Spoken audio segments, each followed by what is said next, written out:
ಇವಿಷ್ಟು ಈ ಹೊತ್ತಿನ ಪ್ರಮುಖ ಸುದ್ದಿ. ನೋಡ್ತಾ ಇರಿ ನ್ಯೂಸ್ 18 ಕನ್ನಡ. ಜಾಲ ನಮ್ಮದು, ಬಲ ನಿಮ್ಮದು.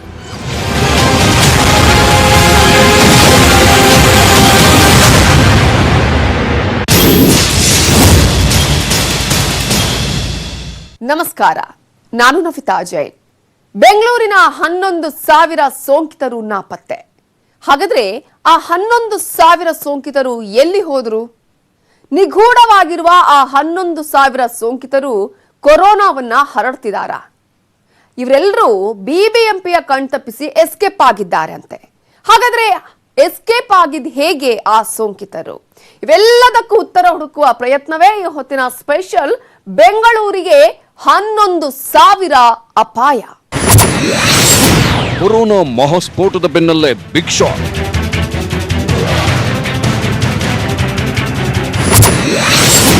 ಬೆಂಗಳೂರಲ್ಲಿ 11,000 ಸಕ್ರಿಯ ಸೋಂಕಿತರೇ ನಾಪತ್ತೆ.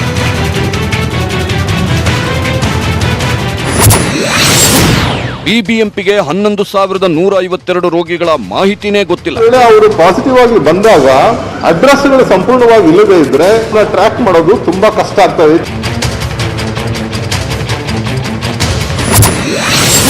ಪಾಸಿಟಿವ್ ಬಂದಿರುವ ಆ 11,152 ಮಂದಿ ಎಲ್ಲಿದ್ದಾರೆ?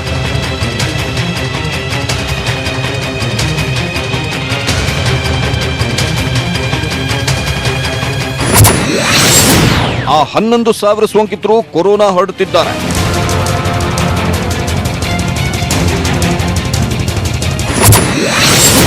ಬಿಬಿಎಂಪಿ ಕಣ್ತಪ್ಪಿಸಿ ಎಸ್ಕೇಪ್ ಆಗಿದ್ದ ಹೇಗೆ ಆ ಸೋಂಕಿತರು?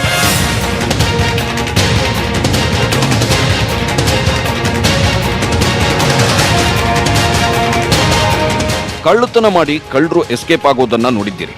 ಮೋಸ ಮಾಡಿ ತಲೆಮರೆಸಿಕೊಂಡು ಓಡಾಡೋರನ್ನ ನೋಡಿದ್ದೀರಿ. ಮರ್ಡರ್ ಮಾಡಿ ತಪ್ಪಿಸಿಕೊಳ್ಳೋರನ್ನೂ ನೋಡಿದ್ದೀವಿ. ಆದ್ರೆ ಯಾವತ್ತಾದ್ರೂ ಕೊರೋನಾ ಸೋಂಕಿತರೇ ನಾಪತ್ತೆಯಾಗೋದನ್ನ ಕಂಡಿದ್ದೀರಾ? ಅಥವಾ ಯಾವ ದೇಶ, ಯಾವ ರಾಜ್ಯದಲ್ಲಾದ್ರೂ ಇಂತಹದ್ದೊಂದು ಘಟನೆ ನಡೆದಿದ್ದರ ಬಗ್ಗೆ ಕೇಳಿದ್ದೀರಾ? ಚಾನ್ಸೇ ಇಲ್ಲ ವೀಕ್ಷಕರೇ. ಯಾಕಂದ್ರೆ ಇದುವರೆಗೂ ಯಾವ ರಾಜ್ಯದಿಂದಲೂ ಇಂತಹದ್ದೊಂದು ಸುದ್ದಿ ವರದಿಯಾಗಿಲ್ಲ. ಆದ್ರೆ ದುರದೃಷ್ಟವಶಾತ್ ಕೊರೋನಾ ಹಾಟ್ಸ್ಪಾಟ್ ಆಗಿರೋ ನಮ್ಮ ಬೆಂಗಳೂರಲ್ಲಿ ಸೋಂಕಿತರೇ ಎಸ್ಕೇಪ್ ಆಗಿದ್ದಾರೆ ಎಂಬ ಸುದ್ದಿ ಹೊರಬಿದ್ದಿದೆ. ಅದು ಒಬ್ಬಿಬ್ಬರು ಸೋಂಕಿತರಲ್ಲ, ಬರೋಬ್ಬರಿ 11,152 ಮಂದಿ ಸಕ್ರಿಯ ಸೋಂಕಿತರು ಎಸ್ಕೇಪ್ ಆಗಿದ್ದಾರಂತೆ. ಹಾಗಾದ್ರೆ ಎಲ್ಲಿ ಹೋದ್ರು ಆ ಸೋಂಕಿತರು? ಯಾಕೆ ತಪ್ಪಿಸಿಕೊಂಡ್ರು ಆ ರೋಗಿಗಳು? ಎಲ್ಲಿದ್ದಾರೆ ಅವರು? ಯಾರಿಗೂ ಗೊತ್ತಿಲ್ಲ. ಹೀಗಾಗಿ ಬೆಂಗಳೂರು ಮಾತ್ರವಲ್ಲ, ಇಡೀ ರಾಜ್ಯವೇ ಈ ಖತರ್ನಾಕ್ ಸೋಂಕಿತರ ಎಸ್ಕೇಪ್ಗೆ ಬೆಚ್ಚಿ ಬಿದ್ದಿದೆ.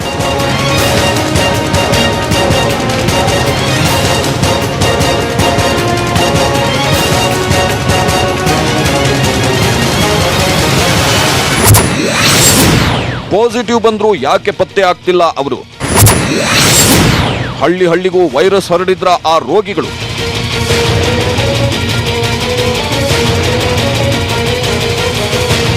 ಒಂದ್ ಕಡೆ ರಾಜ್ಯದಲ್ಲಿ ಕೊರೋನಾ ಮಹಾಸ್ಫೋಟವಾಗ್ತಿದೆ. ಬೆಂಗಳೂರಲ್ಲಿ ಕಂಟೈನ್ಮೆಂಟ್ ಝೋನ್ಗಳ ಸಂಖ್ಯೆ 11,000 ದಾಟಿದೆ. ರಾಜ್ಯದ 16 ಜಿಲ್ಲೆಗಳಲ್ಲಿ ನಿತ್ಯ 100ಕ್ಕೂ ಹೆಚ್ಚು ಕೊರೋನಾ ಸೋಂಕಿತರು ಪತ್ತೆ ಆಗ್ತಿದ್ದಾರೆ. 4-5 ಜಿಲ್ಲೆಗಳಲ್ಲಿ ನಿತ್ಯ ಪತ್ತೆ ಆಗ್ತಿರುವ ಕೊರೋನಾ ಸೋಂಕಿತರ ಸಂಖ್ಯೆ 200 ದಾಟ್ತಿದೆ. ಹೀಗೆ ಇಡೀ ರಾಜ್ಯವೇ ಕೊರೋನಾ ಕಗ್ಗತ್ತಲಲ್ಲಿ ಸಿಲುಕಿ ಹೊರಬರಲಾರದೆ ಒದ್ದಾಡ್ತಿದೆ. ಒಂದ್ ಕಡೆ ಸೋಂಕಿತರಿಗೆ ಸೂಕ್ತ ಚಿಕಿತ್ಸೆ ಸಿಗ್ತಿಲ್ಲ ಅಂತ ಆಂಬ್ಯುಲೆನ್ಸ್ಗೆ ಬೆಂಕಿ ಹಾಕ್ತಿದ್ದಾರೆ ಜನ. ಮತ್ತೊಂದ್ ಕಡೆ ಸೋಂಕಿತರ ಮರಣದ ಆಕ್ರೋಶದಿಂದ ವೈದ್ಯರ ಮೇಲೆ ಹಲ್ಲೆ ಆಗ್ತಿದೆ. ಹೀಗೆ ಕೊರೋನಾ ಹಿಂಸಾಚಾರ ಭುಗಿಲೇಳಿಸುತ್ತಿದ್ದಂತೆ 11,000ಕ್ಕೂ ಹೆಚ್ಚು ಸೋಂಕಿತರು ಎಸ್ಕೇಪ್ ಆಗಿದ್ದಾರೆ ಎಂಬ ಮಾಹಿತಿ ಹರಿದಾಡ್ತಿದೆ.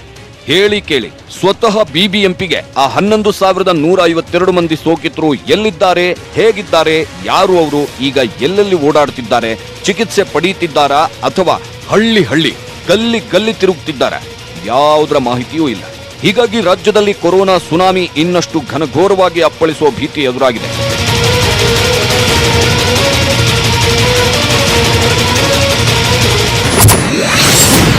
ಯಾರವರು ಪಾಸಿಟಿವ್ ಬಂದ 11,152 ಸೋಂಕಿತರು? ಸುಳ್ಳು ಮಾಹಿತಿ ಕೊಟ್ಟು ರೋಗಿಗಳು ಎಸ್ಕೇಪ್ ಆಗಿದ್ದೆಲ್ಲಿಗೆ?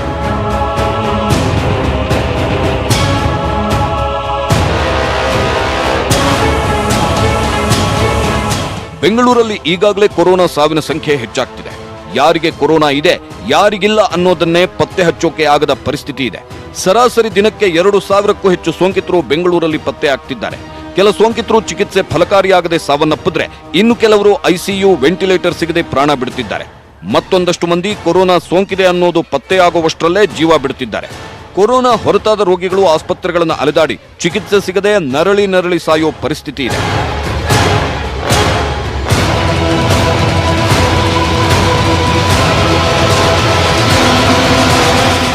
ಹೀಗೆ ಬೆಂಗಳೂರಲ್ಲಿ ಕೊರೋನಾ ಅಕ್ಷರಶಃ ನರಕವನ್ನೇ ಸೃಷ್ಟಿ ಮಾಡಿದೆ. ಇನ್ನೂ ಪತ್ತೆ ಆಗ್ತಿರುವ ಕೊರೋನಾ ಸೋಂಕಿತರಿಗೆ ಎಲ್ಲಿಂದ ವೈರಸ್ ಹರಡಿದೆ, ಈ ಸೋಂಕಿತರ ಪ್ರಾಥಮಿಕ ಸಂಪರ್ಕಕ್ಕೆ ಯಾರೆಲ್ಲ ಬಂದಿದ್ದಾರೆ ಅನ್ನೋದನ್ನು ಬೆಂಗಳೂರಲ್ಲಿ ಪತ್ತೆ ಹಚ್ಚೋದು ಸಾಧ್ಯವಾಗ್ತಿಲ್ಲ. ಹೀಗಾಗಿ ಜನ ಆತಂಕದಲ್ಲೇ ದಿನದೂಡುವಂತಹ ದುಸ್ಥಿತಿ ಬಂದಿದೆ. ಹಾಗಿರುವಾಗಲೇ ಬೆಂಗಳೂರಿನ 11,152 ಮಂದಿ ಪಾಸಿಟಿವ್ ಬಂದ ಸೋಂಕಿತರ ಮಾಹಿತಿಯನ್ನ ಟ್ರೇಸ್ ಮಾಡೋಕೆ ಆಗ್ತಿಲ್ಲ ಅನ್ನೋ ಭಯಾನಕ ವಿಷಯ ಹೊರಬಿದ್ದಿದೆ. ಹಾಗಾದ್ರೆ ಯಾಕಿಂಗಾಯ್ತು, ಎಲ್ಲಿ ಎಡವಟ್ಟಾಯ್ತು? ಬಿಬಿಎಂಪಿ ಕಮಿಷನರ್ ಈ ಬಗ್ಗೆ ಹೇಳಿದ್ದೇನು? ನೀವೇ ಕೇಳಿ.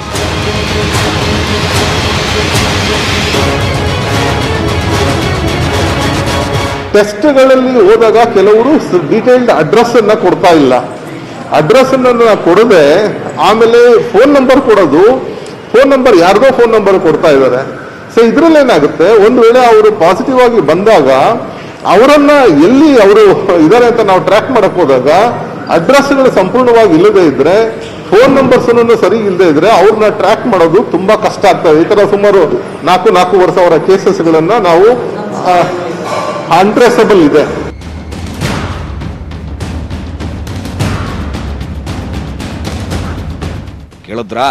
ಕೇಳಿದ್ರ ಕಮಿಷನರ್ ಸಾಹೇಬರು ಹೇಳಿದ್ದನ್ನ? ಕಮಿಷನರ್ಗೆ ಮಾಹಿತಿ ಸಿಕ್ಕ ಪ್ರಕಾರ ಸದ್ಯಕ್ಕೆ ಕೊರೋನಾ ಪಾಸಿಟಿವ್ ಬಂದಿರುವ 4,500 ಸೋಂಕಿತರು ಯಾರು ಅನ್ನೋದನ್ನೇ ಪತ್ತೆ ಹಚ್ಚೋಕೆ ಸಾಧ್ಯವಾಗ್ತಿಲ್ವಂತೆ. ಸೋಂಕಿತರು ಸ್ವಾಬ್ ಟೆಸ್ಟ್ ವೇಳೆ ಕೊಟ್ಟ ಮೊಬೈಲ್ ನಂಬರ್ಗೆ ಡಯಲ್ ಮಾಡಿದ್ರೆ ರೀಚ್ ಆಗೋದಿಲ್ವಂತೆ. ಹೀಗಾಗಿ ಮೊಬೈಲ್ ಟವರ್ ಆಧಾರದ ಮೇಲೆ ಪತ್ತೆ ಕಾರ್ಯ ಮಾಡ್ತೀವಿ ಅಂತಿದ್ದಾರೆ ಕಮಿಷನರ್. ಆದ್ರೆ ಹೀಗೆ ಆ ಸೋಂಕಿತರನ್ನ ಪತ್ತೆ ಮಾಡೋದು ಸುಲಭದ ಕೆಲಸವಲ್ಲ. ಇನ್ನು ಆ ಎಸ್ಕೇಪ್ ಆಗಿರುವ ಸೋಂಕಿತರು ಅದೆಲ್ಲೆಲ್ಲಿ ಓಡಾಡ್ತಿದ್ದಾರೋ, ಅದ್ಯಾವ್ಯಾವ ಊರಿಗೆ ಹೋಗಿದ್ದಾರೋ, ಅದೆಷ್ಟು ಜನರನ್ನ ಸಂಪರ್ಕ ಮಾಡಿದ್ದಾರೋ ದೇವರಿಗೆ ಗೊತ್ತು.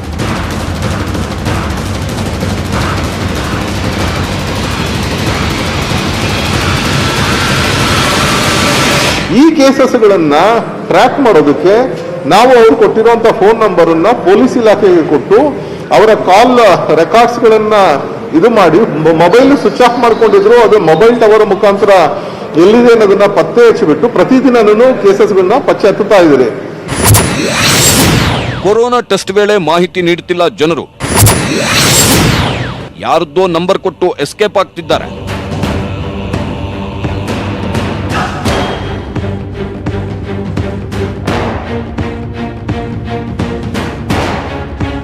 ಅದೆಂಥ ದುರಾವಸ್ಥೆ ನೋಡಿ. ಕೊರೋನಾ ಭೀತಿಯಿಂದ ಬೆಂಗಳೂರಿನಲ್ಲಿದ್ದ ಜನರು ಕೊರೋನಾ ಟೆಸ್ಟ್ ಮಾಡಿಸೋಕೆ ಹೋಗ್ತಾರೆ. ಆದ್ರೆ ಹೀಗೆ ಹೋಗುವಾಗ ಸರಿಯಾದ ಮಾಹಿತಿ ಕೊಡಲ್ವಂತೆ, ಇನ್ನೂ ಯಾರದ್ದೋ ನಂಬರ್ ಕೊಟ್ಟು ಹೋಗ್ತಾರಂತೆ. ಹೀಗಾಗಿ ಅವರಿಗೆ ಪಾಸಿಟಿವ್ ಬಂದಿದೆ ಅಂತ ಕರೆ ಮಾಡೋಕೆ ಹೋದ್ರೆ ಫೋನ್ ಸ್ವಿಚ್ ಆಫ್ ಬರ್ತಿದೆ ಅಂತಿದ್ದಾರೆ ಬಿಬಿಎಂಪಿ ಅಧಿಕಾರಿಗಳು. ಎಷ್ಟೋ ಮಂದಿ ಕೊರೋನಾ ಸ್ವಾಬ್ ಟೆಸ್ಟ್ ಕೊಟ್ಟು ಫೋನ್ ಸ್ವಿಚ್ ಆಫ್ ಮಾಡಿಕೊಂಡು ಊರಿಗೆ ಹೋಗಿದ್ದಾರಂತೆ. ಹೀಗಾಗಿ ಈ ಸೋಂಕಿತರನ್ನ ಟ್ರೇಸ್ ಮಾಡೋಕೆ ಆಗ್ತಿಲ್ಲ ಅಂತಾರೆ ಅಧಿಕಾರಿಗಳು. ಅಷ್ಟಕ್ಕೂ ಇಂತಹದ್ದೊಂದು ಗಂಭೀರ ಮಾಹಿತಿ ಹೊರಬಿದ್ದಿದ್ದೇಗೆ ಅಂತ ಯೋಚಿಸ್ತಿದ್ದೀರಾ ವೀಕ್ಷಕರೇ? ಅದನ್ನು ದಾಖಲೆ ಸಮೇತ ಹೇಳ್ತೀವಿ ಕೇಳಿ.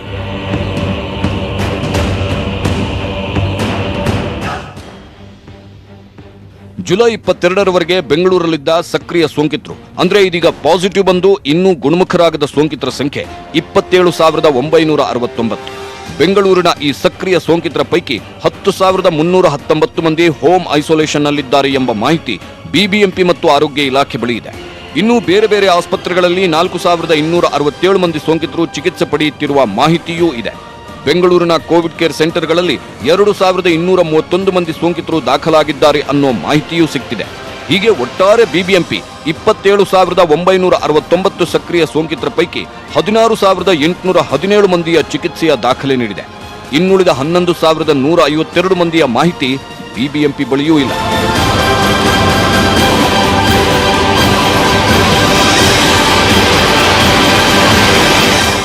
ಬೆಂಗಳೂರಿನ ದಾಖಲೆ ಪ್ರಕಾರ 11,152 ಮಂದಿಗೆ ಪಾಸಿಟಿವ್ ಬಂದಿದೆ. ಆದ್ರೆ ಈ 11,152 ಮಂದಿ ಸೋಂಕಿತರು ಎಲ್ಲಿದ್ದಾರೆ, ಹೇಗಿದ್ದಾರೆ, ಬದುಕಿದ್ದಾರೋ ಸತ್ತಿದ್ದಾರೋ, ಬೆಂಗಳೂರಿನಲ್ಲಿದ್ದಾರೋ ಊರಿಗೆ ಹೋಗಿದ್ದಾರೋ, ಇದ್ಯಾವ ಮಾಹಿತಿಯೂ ಸದ್ಯಕ್ಕೆ ಬಿಬಿಎಂಪಿ ಬಳಿ ಇಲ್ಲ.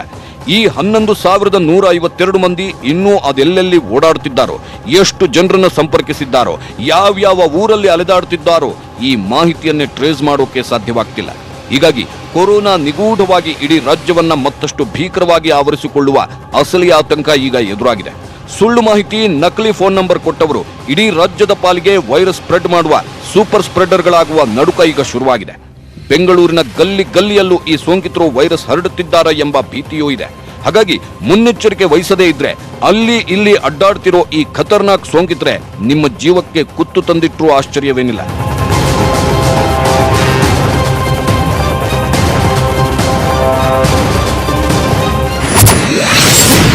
ಕರುನಾಡಿನ ಜನರೇ, ಹೊರಗೆ ಕಾಲಿಡಬೇಕಾದ್ರೆ ಹುಷಾರ್.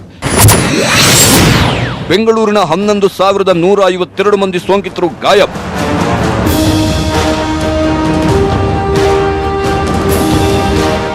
ಎಸ್, ಬೆಂಗಳೂರಿನ 11,152 ಮಂದಿ ಸೋಂಕಿತರು ಗಾಯಬಾಗಿದ್ದಾರೆ ಎಂಬ ಮಾಹಿತಿ ಈಗಿನ ಅಂಕಿ ಸಂಖ್ಯೆಯ ಲೆಕ್ಕಾಚಾರದಿಂದ ಗೊತ್ತಾಗ್ತಿದೆ. ಹಾಗಾಗಿ ಇನ್ನು ಮುಂದೆ ಹೊರಗೆ ಕಾಲಿಡಬೇಕಾದ್ರೆ ಹುಷಾರಾಗಿರಲೇಬೇಕು. ಬೆಂಗಳೂರಿನ ಸೋಂಕಿತರಲ್ವಾ ಎಸ್ಕೇಪ್ ಆಗಿರೋದು, ನಮ್ಗೆ ಟೆನ್ಷನ್ ಅಂತ ಬೇರೆ ಜಿಲ್ಲೆಯ ಜನರು ಅಂದ್ಕೊಳ್ಳುವಂತಿಲ್ಲ.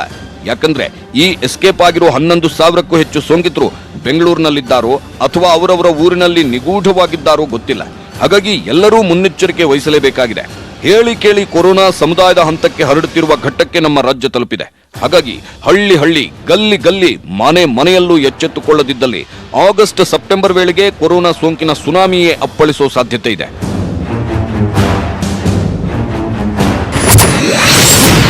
ಗುಣಮುಖರಾದವರಿಗೆ ಮತ್ತೆ ಅಂಟುತ್ತಾ ವೈರಸ್. ಲಂಡನ್ ಅಧ್ಯಯನ ವರದಿಗೆ ಬೆಚ್ಚಿ ಬಿದ್ದ ಜಗತ್ತು.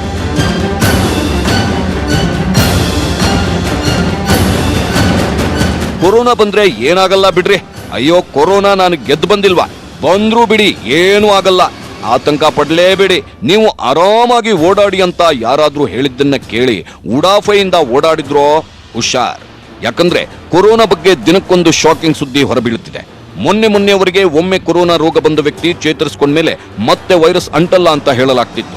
ಆದ್ರೀಗ ಕೊರೋನಾ ಬಂದ ರೋಗಿ ಚೇತರಿಸಿಕೊಂಡ ಬಳಿಕವೂ ಮತ್ತೆ ವೈರಸ್ ಅಟ್ಯಾಕ್ ಆಗಬಹುದು ಎಂಬ ಗಂಭೀರ ಮಾಹಿತಿಯನ್ನ ಹೊರಹಾಕಿದ್ದಾರೆ ಲಂಡನ್ನ ಕಿಂಗ್ ಕಾಲೇಜ್ನ ಸಂಶೋಧಕರು.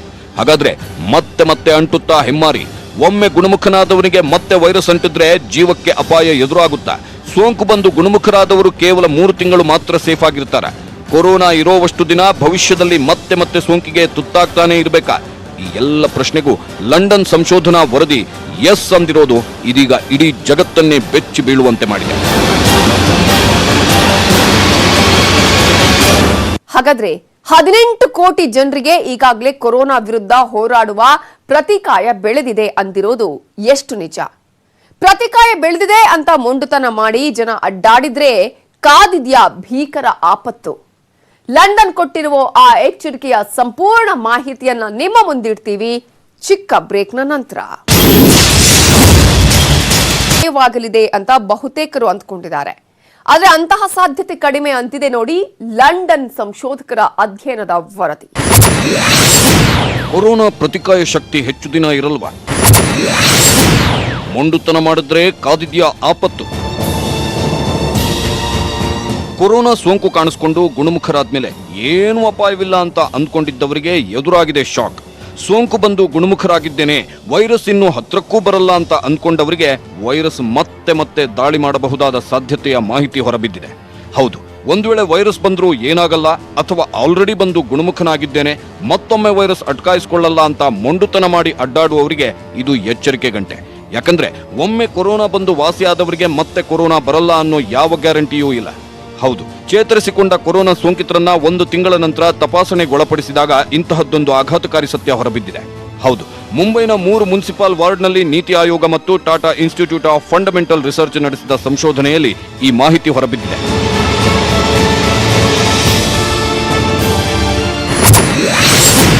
ರೋಗ ಲಕ್ಷಣ ಇಲ್ಲದವರಲ್ಲೂ ಪ್ರತಿಕಾಯ ನಾಶವಾಗ್ತಿದೆಯಾ?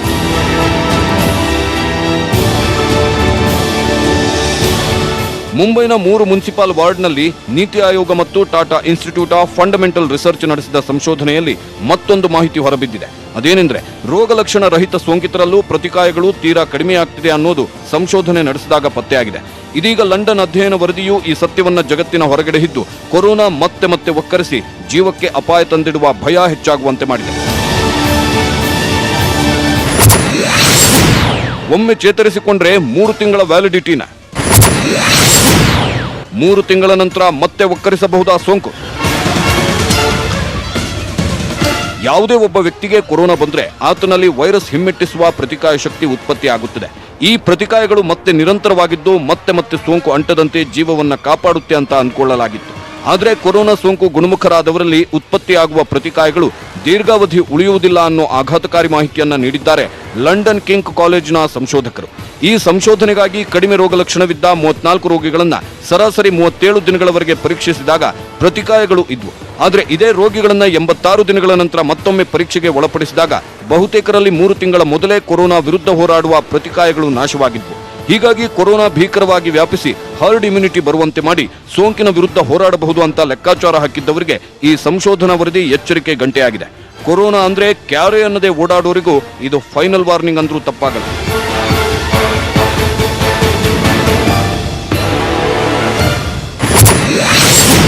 ಹದಿನೆಂಟು ಕೋಟಿ ಭಾರತೀಯರಲ್ಲಿ ಪ್ರತಿಕಾಯ ಸೃಷ್ಟಿಯಾಗ್ತಿದೆಯಾ? ಪೀಣ್ಯ ದಾಸರಳ್ಳಿಯ ಬಹುತೇಕರಲ್ಲಿ ಪ್ರತಿಕಾಯ ವೃದ್ಧಿ. ಪ್ರತಿಕಾಯ ಇದೆ ಅಂತ ಅಡ್ಡಾಡಿದ್ರೆ ಎದುರಾಗಲಿದೆ ಆಪತ್ತು. ಇತ್ತೀಚೆಗೆ 18 ಕೋಟಿ ಭಾರತೀಯರಲ್ಲಿ ಕೊರೋನಾ ಪ್ರತಿಕಾಯ ಸೃಷ್ಟಿಯಾಗಿದೆ ಅಂತ ಅಧ್ಯಯನ ವರದಿ ಹೊರಬಿದ್ದ ಬೆನ್ನಲ್ಲೇ ಸ್ವಲ್ಪ ನಿರಾಳವಾಗಿದ್ರು ಜನ. ಆದ್ರೆ ಇದೀಗ ಹೊರಬಿದ್ದ ವರದಿ ಮತ್ತೊಮ್ಮೆ ಕೊರೋನಾ ಭೀತಿಯನ್ನು ಹೆಚ್ಚಿಸಿದೆ. ಕೊರೋನಾ ಮಿತಿಮೀರುವ ಈ ಸಂದರ್ಭದಲ್ಲಿ ಒಂದು ಸಂತಸದ ಸುದ್ದಿ ಹೊರಬಿದ್ದಿತ್ತು. ಅದೇನೆಂದ್ರೆ ಭಾರತದ ಜನಸಂಖ್ಯೆ 15% ಜನ ಅಂದ್ರೆ ಸುಮಾರು 18 ಕೋಟಿ ಜನರಲ್ಲಿ ಈಗಾಗಲೇ ಪ್ರತಿಕಾಯಗಳು ಸೃಷ್ಟಿಯಾಗಿದೆ ಎಂಬ ಸಂಗತಿ. ಮುಂಬೈ ಮೂಲದ ಥೈರೋಕೇಸ್ ಟೆಕ್ನಾಲಜಿ ಸಂಸ್ಥೆ ನಡೆಸಿದ ತಪಾಸಣೆಯಲ್ಲಿ ಈ ಮಾಹಿತಿ ಹೊರಬಿದ್ದಿತ್ತು. ದೇಶದಲ್ಲಿ ಸುಮಾರು 600 ಪ್ರದೇಶಗಳಲ್ಲಿ 60,000 ಪರೀಕ್ಷೆ ನಡೆಸಿ ಹೀಗೊಂದು ಮಾಹಿತಿಯನ್ನ ನೀಡಲಾಗಿತ್ತು. ಈ ವರದಿಯಲ್ಲಿ ಬೆಂಗಳೂರಿನ ಪೀಣ್ಯ ದಾಸರಹಳ್ಳಿ 44% ಪ್ರತಿಕಾಯ ಸೃಷ್ಟಿಯಾದ ಪ್ರದೇಶ ಅನ್ನೋ ಹೆಗ್ಗಳಿಕೆಯನ್ನ ಪಡೆದಿತ್ತು. ಇನ್ನು ಬೆಂಗಳೂರಿನ ಎಲೆಕ್ಟ್ರಾನಿಕ್ ಸಿಟಿಯಲ್ಲಿ 18.4% ಪ್ರತಿಕಾಯ ಪ್ರಮಾಣ, ಬಳ್ಳಾರಿ ನಗರದಲ್ಲಿ 21.4% ಪ್ರತಿಕಾಯ ಪ್ರಮಾಣ ಪತ್ತೆಯಾಗಿದೆ ಅಂತ ವರದಿ ನೀಡಲಾಗಿತ್ತು. ಹೀಗಾಗಿ ಬಹಳಷ್ಟು ಜನರಿಗೆ ಒಮ್ಮೆ ಕೊರೋನಾ ಬಂದು ಯಾವುದೇ ಸಮಸ್ಯೆ ಮಾಡದೆ ಪ್ರತಿಕಾಯ ಸೃಷ್ಟಿಯಾಗಿ ಸೇಫ್ ಆಗಿದ್ದಾರೆ ಅನ್ನೋ ವಿಶ್ವಾಸ ಮೂಡಿತ್ತು. ಆದರೆ ಇದೀಗ ಇಂಗ್ಲೆಂಡ್ ತಜ್ಞರು ಮತ್ತು ಮುಂಬೈ ತಜ್ಞರ ತಂಡ ಪ್ರತಿಕಾಯಗಳು ದೀರ್ಘಾವಧಿ ಉಳಿಯಲ್ಲ, ಸೋಂಕು ಮತ್ತೆ ಗುಣಮುಖರಾದವರನ್ನೂ ಕಾಡಬಹುದು ಅಂತ ಹೇಳೋ ಮೂಲಕ ಆತಂಕ ಹೆಚ್ಚಿಸಿದೆ. ಹಾಗಾಗಿ ಉಡಾಫೆ ಬೇಡ, ಪ್ರತಿಕಾಯ ಶಕ್ತಿ ಇದೆ ಅಂತ ಗುಣಮುಖರಾದವರು ಬೇಕಾಬಿಟ್ಟಿ ಅಡ್ಡಾಡಿದ್ರೆ ಅಪಾಯ ಎದುರಾಗಬಹುದು. ಒಮ್ಮೆ ವೈರಸ್ನಿಂದ ಬಚಾವಾದವರು 2ನೇ ಬಾರಿ ತಗಲಾಕೊಳ್ಳಬಹುದು. ಹಾಗಾಗಿ ಕೊರೋನಾ ಬಂದವರು ಬಾರದೇ ಇದ್ದವರು ಮುನ್ನೆಚ್ಚರಿಕೆ ವಹಿಸಲೇಬೇಕಾಗಿದೆ.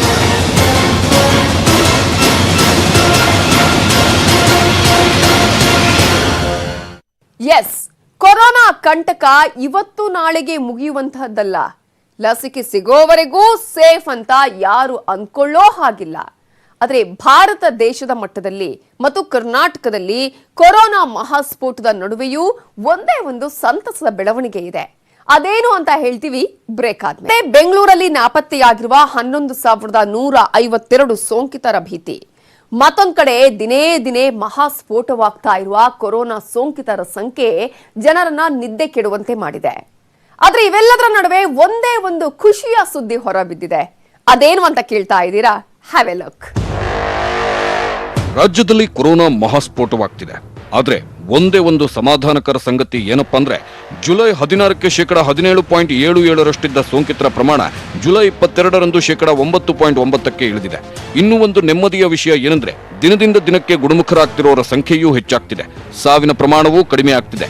ರಾಜ್ಯದಲ್ಲಿ ಜುಲೈ 17ರಂದು 115 ಮಂದಿ ಮೃತಪಟ್ಟಿದ್ರೆ 18ರಂದು 93 ಮಂದಿ ಸಾವಿಗೀಡಾಗಿದ್ರು.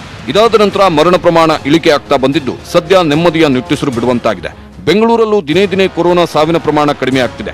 ಕರ್ನಾಟಕ ಅಂತಲ್ಲ, ಇಡೀ ದೇಶದಲ್ಲೇ ಸೋಂಕಿತರ ಸಾವಿನ ಪ್ರಮಾಣ ಕಡಿಮೆ ಆಗ್ತಿದೆ. ಅಷ್ಟೇ ಅಲ್ಲ, ಸೋಂಕಿತರು ಬಹುಬೇಗ ಚೇತರಿಸಿಕೊಳ್ಳುತ್ತಿದ್ದಾರೆ.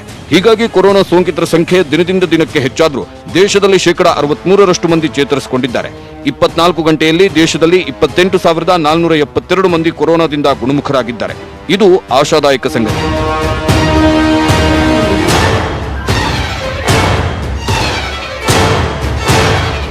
ಕೊರೋನಾ ಮಹಾಸ್ಫೋಟವನ್ನು ತಡೆಯೋದು ಸದ್ಯಕ್ಕಂತೂ ಅಸಾಧ್ಯ. ಆದ್ರೆ ಸೂಕ್ತ ಚಿಕಿತ್ಸೆಯಿಂದ ಸಾವನ್ನ ತಪ್ಪಿಸಬಹುದು. ಭಾರತ ಮತ್ತು ಕರ್ನಾಟಕದಲ್ಲಿ ಸಾವು ತಗ್ತಾ ಇರೋದು ಸದ್ಯಕ್ಕೆ ಖುಷಿಯ ವಿಷಯ. ಆದ್ರೆ ಇದನ್ನೇ ಅಡ್ವಾಂಟೇಜ್ ಆಗಿ ತಗೊಂಡು ವೈರಸ್ ಅನ್ನ ಉಡಾಫೆ ಮಾಡಿ ಅಡ್ಡಾದಿಡ್ಡಿ ತಿರುಗಾಡಿದ್ರೆ, ಮುನ್ನೆಚ್ಚರಿಕೆ ಕ್ರಮ ಅನುಸರಿಸದೇ ಇದ್ರೆ ಅಪಾಯ ಅಂತೂ ಇದ್ದೇ ಇದೆ. ಹಾಗಾಗಿ ಎಚ್ಚರಿಕೆ ವಹಿಸೋದನ್ನ ಮರೆಯಬೇಡಿ. ಈಗಾಗಲೇ ಬೆಂಗಳೂರಲ್ಲಿ 11,152 ಮಂದಿ ಸೋಂಕಿತರು ನಾಪತ್ತೆಯಾಗಿದ್ದಾರೆ. ಇವರೆಲ್ಲಿದ್ದಾರೆ, ಯಾರ್ಯಾರಿಗೆ ಸೋಂಕು ಅಂಟಿಸಿದ್ದಾರೆ, ಇವ್ಯಾವುದರ ಮಾಹಿತಿ ಇಲ್ಲ. ಹಾಗಾಗಿ ಎಲ್ಲೇ ಹೋಗ್ಬೇಕಾದ್ರೂ, ಯಾರನ್ನೇ ಭೇಟಿ ಆಗ್ಬೇಕಾದ್ರೂ ಹುಷಾರಾಗಿರಿ. ಕೊರೋನಾ ಅಷ್ಟು ಸುಲಭವಾಗಿ ನೆಗ್ಲೆಕ್ಟ್ ಮಾಡಿಬಿಡಬಹುದಾದ ವೈರಸ್ ಅಲ್ಲ. ಬೆಂಗಳೂರಿಗಂತೂ 11,000 ಜನ ಅಪಾಯವನ್ನ ತಂದೊಡ್ತಾ ಇದ್ದಾರಾ? ಇವರಿಂದಾನೇ ಕೊರೋನಾ ಮಹಾಸ್ಫೋಟ ಆಗ್ತಾ ಇದೆಯಾ? ಹಾಗಾಗಿ ನೀವೆಲ್ಲರೂ ನಿಮ್ಮ ಎಚ್ಚರಿಕೆಯಲ್ಲಿರಿ, ಯಾವುದೇ ಕಾರಣಕ್ಕೂ ಅಪಾಯವನ್ನ ತಂದೊಡ್ಡುವಂತಹ ಕೆಲಸ ಮಾಡ್ಕೋಬೇಡಿ ಅಂತ ಹೇಳ್ತಾ ಈ ಕಾರ್ಯಕ್ರಮವನ್ನ ಮುಗಿಸ್ತಾ ಇದ್ದೀವಿ. ನೋಡ್ತಾ ಇರಿ ನ್ಯೂಸ್ 18 ಕನ್ನಡ, ಜಾಲ ನಮ್ಮದು, ಬಲ ನಿಮ್ಮದು.